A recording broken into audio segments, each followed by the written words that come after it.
ठट्टो मां वफ़ा अकरम अब्बासी की रिपोर्ट मुताबिक ताज़ो रियासत के ज़िम्मेवार तहक़ीक़ाती इदारनि पारां ASCL लिस्ट में नामज़द थियल मशहूर लैंड ग्रेबर जमील नागौरी मेमण PTIF सिंध के साबिक़ सरवाण तोड़े ज़िले ठट्टे सिजावली हैदराबाद के नामूर समाजी शख्सियत बशीरुल हाज शोरो जो ॻोठ हाजी मोहम्मद सिद्दीक़ शोरो मकान चश्मा तपो झंपे लग नेशनल हाईवे ठट्टो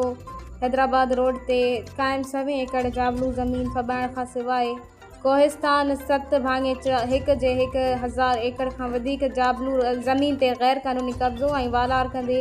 ग़रीब कोहिस्तानियुनि जूं ज़मीनूं फबायो ते हिकु होटल आमिर कांटो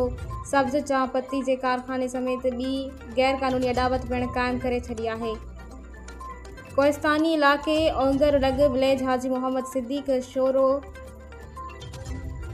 बूतो मकान जे रवास नवाम दोस्त डिप्टी कमिश्नर ठट्टो पर जनाब सरमद अली भागत खां मुतालबो कंदे चयो आहे त